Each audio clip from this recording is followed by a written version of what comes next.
اسی لیے اللہ کے نبی نے فرمایا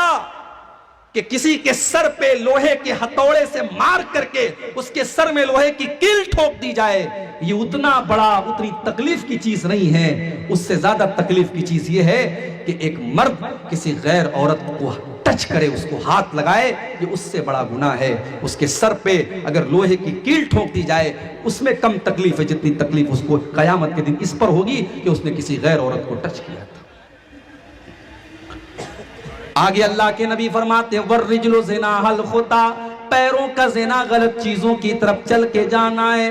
آنکھوں سے زنا ہو رہا ہے، زبان سے زنا ہو رہا ہے، کانوں کے ذریعے تم گندے گندے گانے اور بالی ووڈ کے سانگ سن کر کے کانوں سے زنا کر رہے ہو، تم زبان سے گالی بک کر کے زبان سے زنا کر رہے ہو، تم ہاتھوں سے غلط چیزوں کو ٹچ کر کے اپنے ہاتھوں سے زنا کر رہے ہو، تم پیروں سے غلط راستے پر جا کر کے پیروں سے زنا کر رہے ہو۔ اور اللہ کے نبی فرماتے ہیں جب ان تمام چیزوں پر انسان کو کنٹرول نہیں ہوتا ہے، والقلب یہوا ویتمنا، اس کے بعد انسان کے دل میں غلط کام کرنے کی تمنائیں پیدا ہونے لگتی ہیں، اس کے دل میں اچھائیں پیدا ہونے لگتی ہیں، والفرج یصدق ذلک ویکذبہ، اور اس کے بعد یا تو اس کی شرمگاہ وہ کام کر ڈالتی ہے یا اس کام سے بچ جاتی ہے، یا تو انسان زنا کر ڈالتا ہے یا بچا لیتا ہے، لیکن شروعات انہی چیزوں کے ذریعے ہوتی ہے۔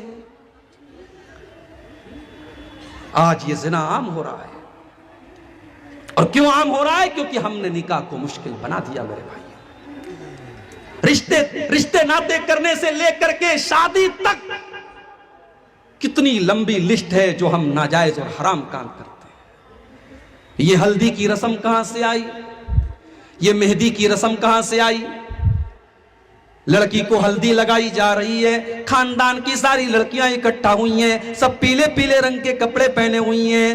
اس گھر میں عقیقہ کی دعوت تو نہیں ہوتی، ولیمہ کی دعوت تو نہیں ہوتی، لیکن ہلدی کی رسم ضرور پوری کی جا رہی ہے۔ ساری لڑکیاں ہلدی کے کلر کا کپڑا پہنی ہے اور دلہن کو ہلدی لگائی جا رہی ہے، فنکشن ہو رہا ہے، پارٹی ہو رہی ہے، ناچ گانا ہو رہا ہے، رات میں عورتیں گیت گا رہی ہیں۔ یہ تمام چیزیں میرے پیارے ساتھیوں ہندو مذہب سے لی گئی ہیں اور آپ کے ہندوستانی کلچر سے لی گئی ہیں۔ اسلام میں یہ تمام چیزیں حرام ہیں۔ اللہ کے پیارے نبی فرماتے ہیں من تشبہ بقوم فہو منہم، جو کسی قوم کی نقل کرے گا، جو کسی قوم کے طریقے پر چلے گا، وہ کل قیامت کے دن انہی لوگوں کے ساتھ رہے گا۔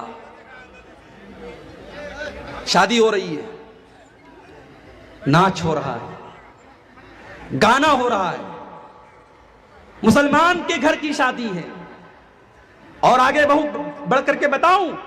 اہل حدیث کے گھر کی، سینے پر ہاتھ باندھنے والا اور رفع الیدین کرنے والا اور آمین زور سے بولنے والا اور نبی کی ایک ایک سنت پر عمل کرنے کا دعویٰ کرنے والا، اس کے گھر میں بھی ناچ گانا ہو رہا ہے شادی کے موقع پر۔ میرے پیارے ساتھیوں، اگر آپ کا دعویٰ ہے کہ آپ اہل حدیث ہیں،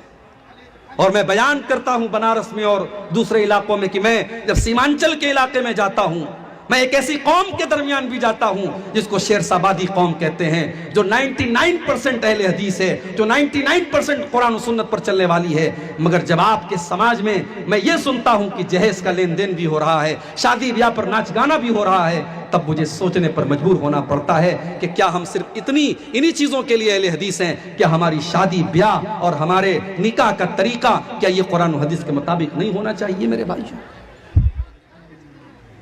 شادی بیاہ میں ناچ گانا ہو رہا ہے، اور بڑے اہم موضوع پر، بڑے سلگتے ہوئے موضوع پر میں آپ کے سامنے آج کچھ گفتگو کرنے والا ہوں۔ چونکہ آج کا یہ جلسہ چندے کا جلسہ نہیں ہے، تبلیغی جلسہ ہے، اصلاحی جلسہ ہے، اور اصلاحی جلسے کا مطلب ہی یہ ہوتا ہے کہ سماج میں پھیلی ہوئی بری رسموں اور کریتیوں اور غلط چیزوں کی اصلاح کی جائے۔ تو انشاءاللہ آج کے اس تقریر میں اور خطاب میں ہم سماج کی کچھ کریتیوں پر، کچھ بری رسموں پر ہم آپ کے سامنے روشنی ڈالیں گے انشاءاللہ۔ میرے بھائیوں، اسلام ایک مکمل دین ہے۔ اسلام صرف نماز پڑھنے کا نام نہیں ہے، اسلام صرف عبادت کرنے کا نام نہیں ہے، اسلام ایک مکمل لائف اسٹائل ہے، ایک ضابطۂ حیات ہے، ایک جیون شیلی ہے، ایک زندگی گزارنے کا طریقہ ہے اسلام۔ بچہ پیدا ہوتا ہے، ماں کے پیٹ سے نکلتا ہے، آنکھیں کھولتا ہے، اس وقت سے لے کر قبر میں جانے تک انسان کی زندگی میں جتنے دور آتے ہیں، اسلام ہر دور کے بارے میں ہماری اور آپ کی رہنمائی کرتا ہے۔ زندگی کا کوئی ایسا پہلو نہیں ہے جہاں آپ یہ کہہ سکے کہ اسلام یہاں خاموش ہے، اسلام نے ہمیں کچھ نہیں بتایا۔ یہاں تک کہ جب آپ اپنی نیچرل ضرورت کو پورا کرنے کے لیے، اپنی فطری ضرورت کو پورا کرنے کے لیے لیٹرین میں جاتے ہیں، باتھ روم میں جاتے ہیں، وہاں پر آپ کو باتھ روم میں جانے کے ٹائم کون سا پاؤں پہلے اندر لے کر کے جانا ہے اور باہر نکلنے کے ٹائم کون سا پیر باہر نکالنا ہے، کون سے ہاتھ سے آپ کو استنجا کرنا ہے، اگر پتھر اور ڈھیلے سے آپ استنجا کرتے ہیں تو کتنے ڈھیلے لینے ہیں آپ کو، کون سا ہاتھ استعمال کرنا ہے، کون سا ہاتھ استعمال نہیں کرنا ہے، کہاں پر جا کر کے استنجا کرنا ہے، کہاں نہیں کرنا ہے۔ اللہ کے پیارے نبی نے یہ بھی ہم کو سکھایا اور اس کی بھی تعلیم دی۔ حضرت سلمان فارسی رضی اللہ تعالیٰ عنہ سے کسی نے کہا، مذاق اڑاتے ہوئے کہا، علمکم نبیکم کل شیء، تمہارے نبی نے تو ہر چیز تم کو سکھائی ہے، ہر چیز تم کو سکھائی ہے، تو پیشاب پاخانہ کرنے کا طریقہ بھی سکھایا ہوگا۔ حضرت سلمان فارسی کہنے لگے کہ ہاں، علمنا نبینا صلی اللہ علیہ وسلم کل شیء حتی الخراء، ہمارے نبی نے ہر چیز کا طریقہ ہم کو سکھایا ہے، یہاں تک کہ پیشاب اور پاخانہ کرنے کے آداب بھی آپ نے ہم کو بتائے ہیں۔ آپ نے ہم کو حکم دیا ہے کہ ہم گوبر یا ہڈی سے بائیں ہاتھ سے استنجا نہ کریں، ہم استنجا کے ٹائم قبلہ کی طرف اپنا چہرہ یا اپنی پیٹھ نہ کریں۔ اسلام وہ دین ہے میرے پیارے ساتھ، اسی لیے اللہ قرآن میں کہتا ہے اليوم اکملت لکم دینکم واتممت علیکم نعمتی ورضیت لکم الاسلام دینا، میں نے اپنے دین کو تمہارے لیے مکمل کر دیا، میں نے اپنی نعمت کو تم پر تمام کر دیا، اور میں نے اسلام کو تمہارے لیے پسند کر لیا۔ اب اسی دین کو تم مانو گے تبھی تم کامیاب ہو سکتے ہو۔ اب قیامت تک اسلام کو چھوڑ کر کے کوئی اور مذہب اللہ تبارک و تعالیٰ کے یہاں نجات نہیں دے سکتا میرے پیارے ساتھ۔ وَمَن يَبْتَغِ غَيْرَ الْإِسْلَامِ دِينًا فَلَن يُقْبَلَ مِنْهُ، اگر اسلام کے علاوہ آپ نے کوئی اور راستہ اپنایا تو اللہ تبارک و تعالیٰ کہتا ہے کہ ہم تمہارے اس عمل کو قبول نہیں کریں گے۔ یہ ہے اسلام کی اہمیت۔ اگر آج کوئی مسلمان لڑکی اور کوئی مسلمان لڑکا کسی بھی وجہ سے اگر مرتد ہوتا ہے، اسلام کو چھوڑ کر کے کسی اور مذہب میں جاتا ہے، تو افسوس صرف اس بات کا نہیں ہو رہا ہے کہ ایک مسلمان دوسرے مذہب میں چلا گیا، افسوس صرف اس بات کا نہیں ہے کہ مسلمانوں کی تعداد میں کچھ کمی آ گئی اور ایک مسلمان غیر مسلم ہو گیا، نہیں، افسوس اس بات کا ہے کہ کوئی خوشبو چھوڑ کر کے گندگی کو کیسے اپنا سکتا ہے، کوئی اسلام جیسی روشنی کو چھوڑ کر کے اندھیروں میں کیسے جا سکتا ہے میرے بھائی۔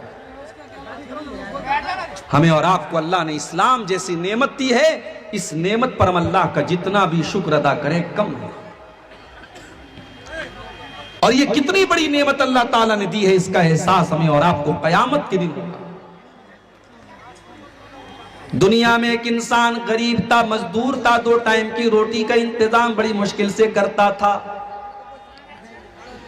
اس کے پاس دنیا کی کوئی دولت نہیں، کوئی پراپرٹی نہیں، اپنا مکان بھی نہیں ہے، لیکن اس کے پاس ایمان کی دولت ہے، اسلام کی دولت ہے۔ کل قیامت کا دن ہوگا، اللہ کی بارگاہ ہوگی، اللہ کی عدالت ہوگی، وہ غریب آدمی، وہ مزدور آدمی اللہ کے پاس جائے گا، اے اللہ میرے پاس دولت تو نہیں ہے، میرے پاس مکان تو نہیں تھا، میرے پاس پراپرٹی تو نہیں تھی، میرے پاس سونا چاندی تو نہیں تھا، لیکن اے اللہ میں بہت بڑی دولت لے کر کے آیا ہوں، میں اسلام کی دولت لے کر کے آیا ہوں، میں ایمان کی دولت لے کر کے آیا ہوں، اے اللہ میں مرتے دم تک اسلام کے اوپر قائم رہا، میں ایمان کے اوپر قائم رہا، میں نے زندگی کی آخری سانس تک اسلام سے کوئی سمجھوتا نہیں کیا۔ اللہ تعالیٰ اس کو جنت میں داخل کرے گا۔ دوسری طرف ایک کروڑ پتی نہیں، ارب پتی نہیں، کھرب پتی انسان آئے گا، جس کے پاس دولت کی کوئی کمی نہیں، جس کے پاس روپیے پیسے کی کوئی کمی نہیں، ساری دنیا کی دولت وہ لے کر کے آیا، مگر ایمان کی دولت وہ لے کر کے نہیں آیا۔ اللہ فرماتا ہے قرآن کے اندر، ان الذین کفروا وماتوا وهم کفار فلن يقبل من احدهم ملء الارض ذهبا۔ وہ لوگوں جو اسلام کے بغیر دنیا سے چلے گئے، جو ایمان کے بغیر دنیا سے چلے گئے، جو کفر کی حالت میں دنیا سے چلے گئے، وہ کل قیامت کے دن زمین بھر کے سونا بھی اگر لے کے آ جائیں، زمین بھر کے سونا دے کر کے بھی وہ اللہ کے عذاب سے اپنے آپ کو نہیں بچا سکتے، وہ جہنم کی آگ سے اپنے آپ کو نہیں بچا سکتے۔ یہ انمول دولت اللہ نے ہمیں اور آپ کو دی۔ اللہ نے اسلام کی شکل میں ایک ایسا دین ہمیں اور آپ کو دیا ہے جو دین کامل ہے، لیکن افسوس کی بات یہی ہے کہ اس نعمت کی آج ہمیں اور آپ کو ویلیو نہیں پتا، اس کا مہتو نہیں پتا، اس کی قیمت نہیں پتا۔ ہم نے سمجھا کہ اسلام صرف اس کا نام ہے کہ مسجد میں 5 ٹائم کی نماز پڑھی جائے، رمضان کا مہینہ آئے تو 30 روزے رکھ لیے جائیں، 29 روزے رکھ لیے جائیں، اسلام کا حق ادا ہو گیا۔